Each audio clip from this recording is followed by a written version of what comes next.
Prepárate para una revelación sorprendente que podría cambiar tu comprensión de la Biblia para siempre. En este viaje exploratorio, nos sumergimos en la narrativa menos conocida y absolutamente cautivadora de Ezequías, un personaje bíblico cuyas acciones desafiaron cada expectativa. Hijo de Acaz, quien es recordado por sus controversiales decisiones, Ezequías no solo emergió de la sombra de su padre, sino que se convirtió en un pilar de rectitud y coraje. Pero, ¿qué lo impulsó a tal grandeza? A la tierna edad de 25 años, no solo asumió el trono, sino que también emprendió un camino sin precedentes, siguiendo los pasos de su famoso antepasado David, logrando ganarse el favor de Dios de una manera que muy pocos han logrado. Pero aquí surge la pregunta misteriosa que puede que nunca te hayas planteado: ¿qué secreto divino le fue revelado a Ezequías que le permitió transformar su reinado y su fe de formas tan profundas y sorprendentes?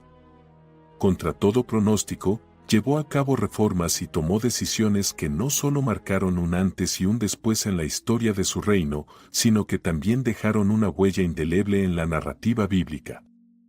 ¿Fue solo fe lo que guió su camino, o hubo algo más, algún conocimiento o revelación perdida a través de los siglos, que lo ayudó a forjar su destino?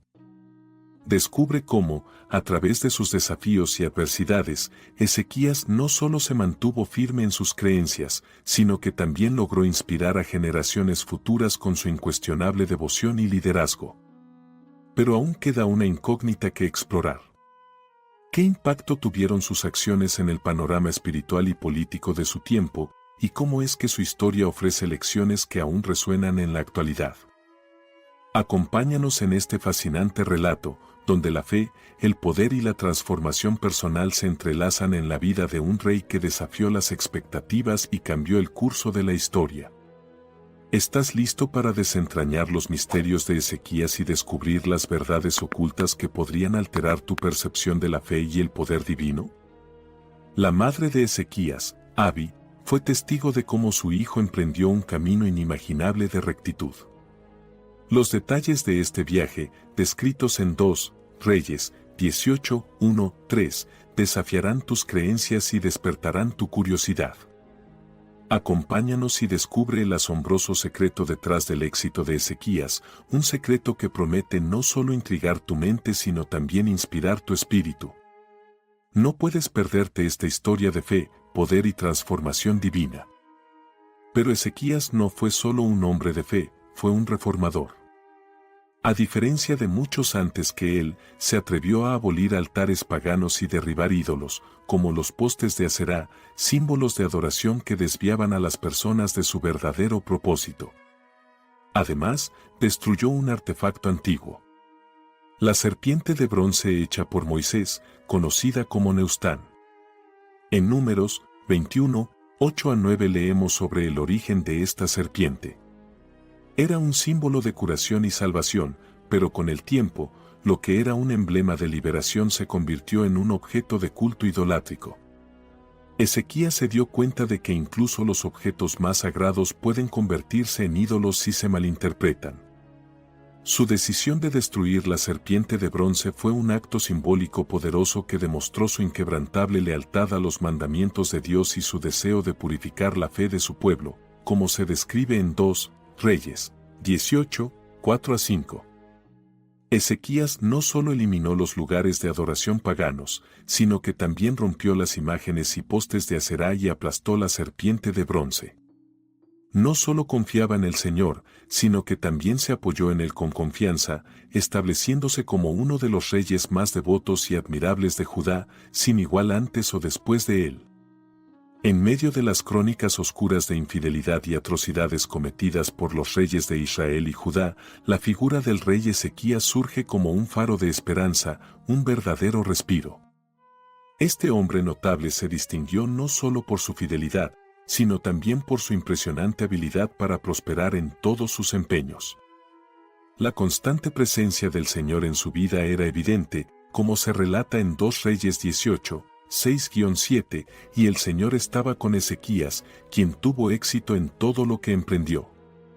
Su audacia lo llevó a rebelarse contra el poderoso rey de Asiria.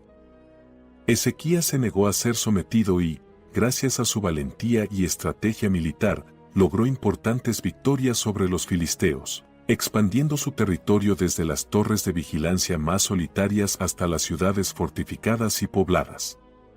Sin embargo, el panorama político de la época era complejo y desafiante.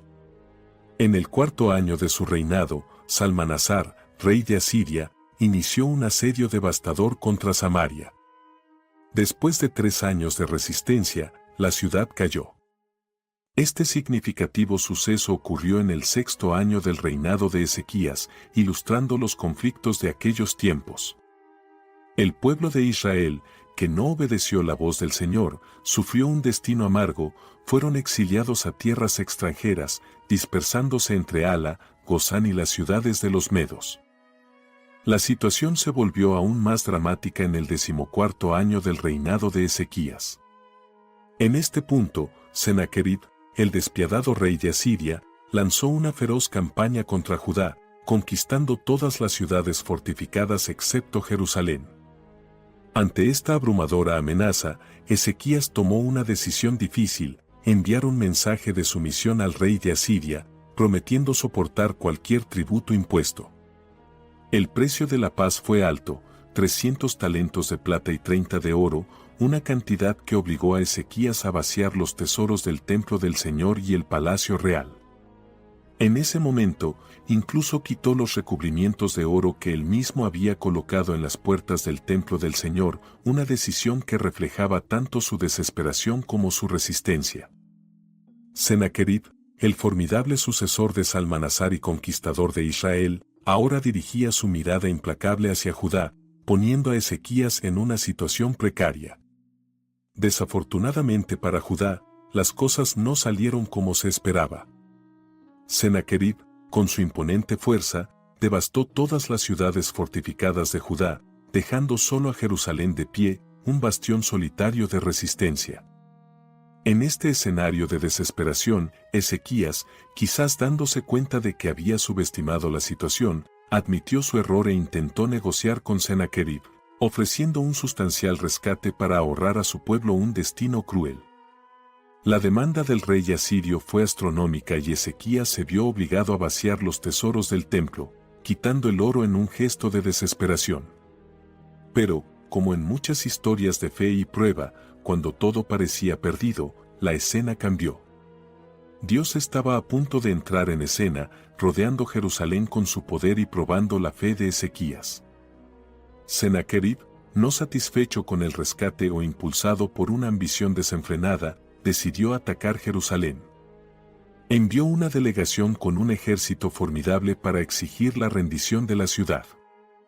El rey de Asiria envió a sus principales oficiales, el Tartán, el Rabsaris y el Rabsaque, junto con un gran ejército partiendo de Laquis para enfrentar al rey Ezequías en Jerusalén. Se posicionaron cerca del acueducto del estanque superior, un lugar estratégico en el camino al campo del lavandero. Cuando el rey fue convocado, Eliasim, Sebna y Joá, altos oficiales de Ezequías, salieron a encontrarse con la delegación asiria. Aunque el mensaje estaba dirigido al rey, se encontraron cara a cara con la amenaza asiria. El portavoz del rey asirio, con palabras afiladas, cuestionó la confianza de Ezequías preguntándole por qué estaba tan seguro. Decía que las palabras de Ezequías eran vacías, que él afirmaba tener estrategia y fuerza, pero cuestionó en quién confiaba realmente cuando se rebelaba contra él. ¿Acaso confiaba en Egipto, un soporte frágil y traicionero? Y sobre su fe en el Señor, ¿no fue acaso Ezequías quien quitó sus altares, ordenando que se adorara solo en Jerusalén? Se burló de la fe de Ezequías y le ofreció un trato provocativo: hacer un pacto con el rey de Asiria y le daría 2000 caballos si podía encontrar jinetes para ellos. ¿Cómo podría resistir y seguir confiando en Egipto por sus carros y jinetes? El portavoz afirmó que atacó esta tierra no por su propia voluntad, sino porque el Señor le había mandado subir contra esta tierra y destruirla, un relato impactante registrado en 2 Reyes 18. El representante real de Sennacherib presentó un argumento que él creía irrefutable, buscando convencer a Ezequías y al pueblo de Jerusalén de rendirse. Primero, socavó su confianza en Egipto, su aliado, diciendo que era inútil en la situación actual, algo que, desafortunadamente, tenía algo de verdad. Luego, el portavoz retorció astutamente la realidad sugiriendo que las acciones de Ezequías al destruir los lugares de adoración idolátrica habían enfadado al Dios de Judá. Esta era una manipulación sutil, ya que Ezequías en realidad estaba actuando correctamente. Sin embargo, esta afirmación podría sembrar dudas entre la gente, especialmente frente al peligro inminente. El tercer argumento fue un recordatorio de la desventaja militar de Judá contra el colosal ejército asirio. El intento anterior de Ezequías de comprar la paz con Asiria podría verse como una admisión de debilidad. Y, finalmente, el portavoz lanzó su mentira más audaz, afirmó que el Señor mismo había ordenado la destrucción de Judá. Esta falsedad fue un intento calculado para desmoralizar completamente al pueblo de Jerusalén, que ya estaba al borde de la desesperación por la caída de sus vecinos del norte y la amenaza asiria en su puerta. Como se describe en 2 Reyes 18, 26 a 30, la respuesta de los líderes de Judá, Eliasim, Sebna y Joá, fue pedirle al portavoz que hablara en arameo para evitar que la gente en las murallas escuchara y se desanimara. Sin embargo, el portavoz, conociendo bien el poder de las palabras, eligió hablar en hebreo para que todos pudieran oír. No solo repitió sus afirmaciones intimidantes, sino que también describió vívida y horrorosamente las consecuencias del asedio, una táctica brutal para debilitar la moral de la ciudad. Luego, con una voz poderosa, proclamó las palabras del rey de Asiria: no dejen que Ezequías les engañe, no puede liberarles. No permitan que les convenza de confiar en el Señor, diciendo que salvará Jerusalén. Esta ciudad caerá en manos del rey de Asiria. La decisión de los 3 hombres de Judá de solicitar que las negociaciones se llevaran a cabo en arameo tenía un propósito claro: proteger a los oyentes en la muralla de las amenazantes palabras del portavoz asirio. Para su desilusión, el portavoz asirio fue implacable e indiferente a su petición. Tenía un objetivo estratégico: sembrar miedo e incertidumbre entre la gente. Utilizó el hebreo para asegurarse de que sus palabras llegaran directamente al corazón y a la mente de todos en Jerusalén. Su discurso, cargado de repulsión y amenazas, buscaba quebrantar el espíritu de la ciudad. Además, el portavoz lanzó una severa advertencia contra las promesas de Ezequías, diciéndole a la gente que no confiara en el Señor para su salvación. Intentaba sacudir la fe y lealtad del pueblo de Judá en su rey, insinuando cuánto tiempo más continuarían confiando en Ezequías, como se registra en 2 Reyes 18, 31 a 32. En un golpe maestro de persuasión, el portavoz de Sennacherib presentó una alternativa seductora a la guerra y la destrucción. Prometió paz y prosperidad a cambio de la rendición: ríndanse y cada uno de ustedes disfrutará de los frutos de su tierra hasta que los lleve a un lugar aún mejor, una tierra abundante y fértil. Esta promesa de una vida libre de sufrimiento y privación, aunque era una trampa velada, podría parecer irresistible para los habitantes de Jerusalén ante la amenaza inminente de un asedio devastador. La estrategia asiria era clara y astuta. Prometieron a los habitantes de Jerusalén una vida idílica en una nueva tierra llena de grano, vino, olivos y miel, una promesa tentadora que recuerda las tácticas seductoras de Satanás, que también ofrece ilusiones atractivas, pero al final nunca cumple lo que promete, como se registra en 2 Reyes 18, 33 a 35. El portavoz asirio continuó su discurso desafiante, cuestionando la capacidad del Señor para salvar Jerusalén, algo que ningún dios de otras naciones había logrado hacer contra Asiria. ¿Alguno de los dioses de las naciones liberó sus tierras de las manos del rey de Asiria?, preguntó retóricamente. ¿Dónde estaban los dioses de Amat y Arpad y de los pueblos a lo largo del Eufrates cuando sus tierras fueron conquistadas? ¿Fueron capaces de salvar a Samaria de mis manos? La implicación era clara: si ningún otro dios pudo resistir a Asiria, ¿cómo podría el Señor salvar Jerusalén? A pesar de las provocativas palabras del Rabsaque, el pueblo de Jerusalén mantuvo un silencio decidido, siguiendo la orden del rey Ezequías de no responder al desafío. Los representantes de Ezequías, Eliaquim, Sebna y Joa, regresaron al rey con la ropa rasgada, un signo de profundo luto y desesperación, e informaron las amenazadoras y despectivas palabras del Rabsaque. El episodio culmina en una escena de angustia y tensión. La narrativa en 2 Reyes 19 describe la reacción de Ezequías al escuchar el informe. Los hombres con la ropa rasgada, signo de angustia y tristeza. Las palabras arrogantes del portavoz asirio parecían sellar el destino de Jerusalén. Sus desafíos retóricos resonaban amenazantes, ningún dios había salvado a sus naciones de las manos de Asiria, así que ¿por qué sería el Señor diferente? Cuando las palabras amenazantes y despectivas del portavoz asirio llegaron a los oídos del rey Ezequías, reaccionó con un profundo gesto de luto y humildad, rasgando su ropa, una expresión tradicional de tristeza y angustia. Ezequías se cubrió con saco y se retiró a la casa del Señor, una acción que simbolizaba no solo su desesperación. Ezequías, demostrando su gran confianza en Dios ante una inminente catástrofe, tomó una decisión que revelaba su sabiduría y fe, envió a Eliaquim, Sebna y los ancianos de los sacerdotes, vestidos de luto, al profeta Isaías, hijo de Amós. Llevaban un mensaje de desolación y una súplica de ayuda. Este es un día de angustia y reproche, una época en la que nos sentimos impotentes para salvarnos. Que el Señor tu Dios escuche las palabras del Rabsaque, quien ha insultado al Dios viviente y ha despreciado los mensajes que hemos oído. Oramos por lo que queda del pueblo en Judá.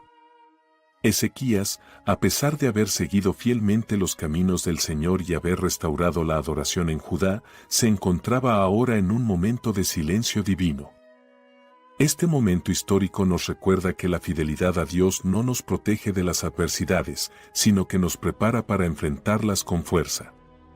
Vivir bajo una perspectiva divina prepara a una persona para manejar las dificultades de la vida, permitiéndole también ser testigo de la obra de Dios en tiempos desafiantes. El rey Ezequías, en su búsqueda de orientación y consuelo, se dirigió al templo del Señor, manteniéndose fiel en su adoración incluso en medio del sufrimiento. Su decisión de buscar una palabra de Dios a través del profeta Isaías, algo que muchos de sus predecesores no habían hecho, mostraba no solo su humildad sino también su esperanza firme en que Dios intervendría en la desesperada situación de Judá. Compartieron con Isaías el grave desafío al que se enfrentaban. El líder asirio había venido a burlarse del Dios viviente, una provocación que exigía una respuesta divina. Los sirvientes del rey Ezequías, cargados de incertidumbres y miedos, se acercaron al profeta Isaías buscando orientación. La respuesta de Isaías, impregnada de autoridad divina, fue un bálsamo para las almas afligidas. Dile a tu amo, así dice el Señor, no temas las palabras blasfemas de los sirvientes del rey de Asiria. Yo, el Señor, ya he determinado el destino del rey Sennacherib. Escuchará un rumor y volverá a su tierra, donde encontrará su fina espada. El anuncio de Isaías reflejaba la omnisciencia de Dios y transmitía un mensaje recurrente en las Escrituras: no temas. Esta frase es un recordatorio constante del cuidado de Dios y su control soberano, ofreciendo consuelo y fortaleciendo la confianza de su pueblo. El Señor, consciente de las palabras insultantes de los asirios, planeó una respuesta justa y definitiva. Sennacherib sería derrotado, no en Jerusalén, sino en su propia tierra. Sin embargo, la historia estaba lejos de terminar. El Rabsaque, después de dejar Jerusalén, descubrió que el rey Sennacherib había cambiado su enfoque militar, moviéndose hacia la ciudad de Libna, una fortaleza de Judá. Este cambio de estrategia ocurrió debido a noticias de una nueva amenaza. Tirhaka, el rey de Etiopía, avanzaba para confrontar a Sennacherib. En un escenario que cambiaba constantemente, Tirhaka, el rey de Etiopía, avanzaba para enfrentarse a Sennacherib.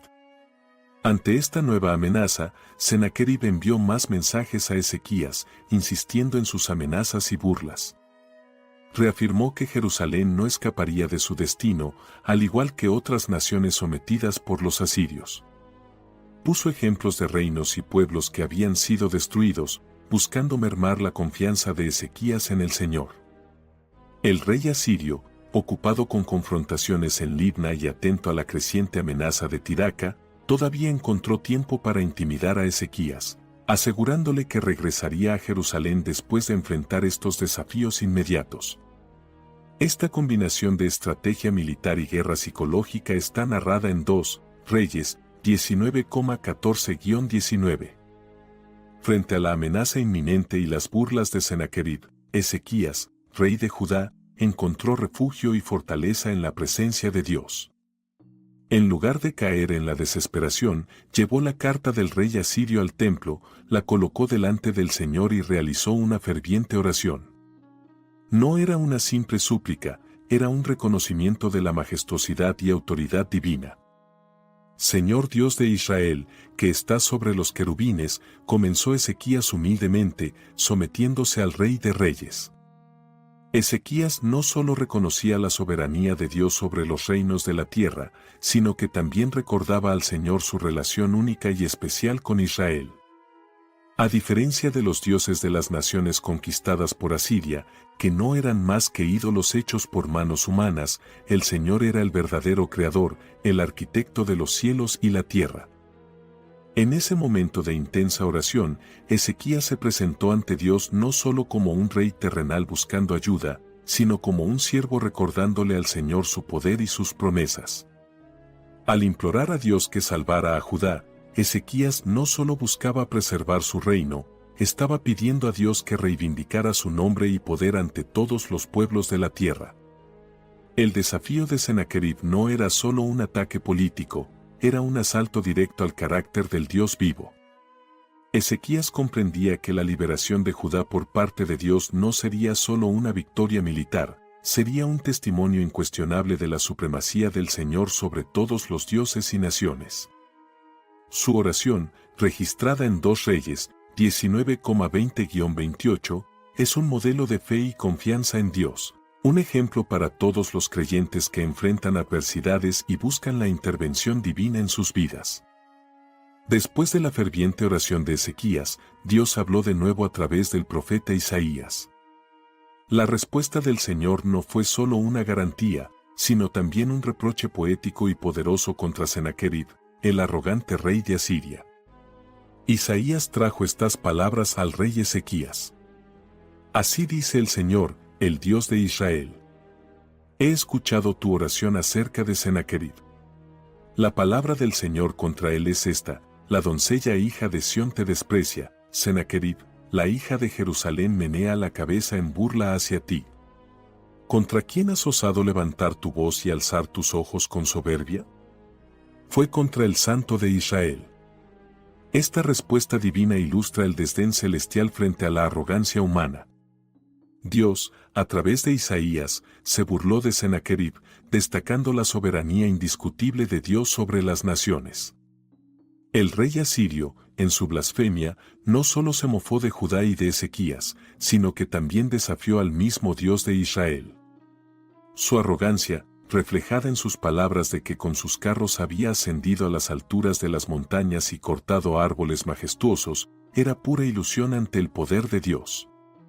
Sennacherib, en su presunción, no logró entender que sus conquistas no eran fruto de su propia fuerza, sino que estaban permitidas dentro del plan soberano de Dios. El Señor, observador omnisciente de todos los eventos, vio cada acto y pensamiento de Sennacherib, incluyendo su furia dirigida hacia él.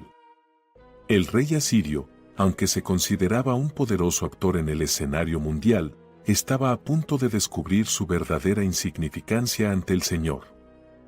La promesa de Dios de que Sennacherib sería llevado de vuelta a Asiria, como si fuera un peón en un juego de ajedrez divino, era un testimonio de que ningún orgullo humano puede prevalecer contra la autoridad y el propósito de Dios. En 2 Reyes 19, 29-31 encontramos palabras consoladoras de Dios para un rey y un pueblo sitiados, enfrentando la sombría perspectiva de hambre y desesperación. acorralados por las fuerzas asirias e incapaces de cultivar sus tierras. Sin embargo, Dios trajo un mensaje de esperanza. A pesar del asedio, habría cosechas espontáneas con las que se alimentarían durante los próximos 2 años. En el tercer año, la vida volvería a la normalidad, sembrarían, cosecharían y disfrutarían de los frutos de sus viñedos. Judá no caería, un remanente sobreviviría, prosperaría y se expandiría más allá de los muros de la ciudad. Esta promesa reflejaba el cuidado del Señor y su compromiso con su gloria y el pueblo del pacto. Las palabras de Dios en 2 Reyes 19, 32 a 34 fueron una garantía adicional de que protegería a Jerusalén de las fuerzas de Sennacherib. Dios actuaría no solo para preservar a su pueblo, sino también para mantener su promesa a David, la promesa de que un descendiente suyo reinaría en Jerusalén para siempre, una promesa que culminaría con la llegada de Jesucristo, el Mesías. El clímax de esta narrativa dramática ocurre con un evento milagroso y devastador. El ángel del Señor descendió sobre el campamento asirio y aniquiló a 185,000 soldados en una sola noche. A la mañana siguiente, se reveló una escena de muerte y desolación para los asirios. Este acto divino obligó a Sennacherib a regresar a Nínive, derrotado y sin su ejército. La ironía de su destino se reveló más tarde. Sennacherib, tras sobrevivir a la humillación militar, fue asesinado por sus propios hijos mientras adoraba en su templo. Así, Asaradón, otro de sus hijos, ascendió al trono, cerrando un oscuro capítulo en la historia de enfrentamientos entre Dios y la arrogancia humana. La historia de la liberación milagrosa de Ezequías y su pueblo destaca uno de los actos más extraordinarios de poder divino registrados en la Biblia, la intervención de un solo ángel del Señor, resultando en la muerte de 185,000 soldados asirios en una noche. No fue solo una demostración de fuerza, fue una afirmación inequívoca de la protección de Dios sobre su pueblo. Este evento subraya que incluso frente a amenazas aparentemente insuperables, la soberanía de Dios prevalece.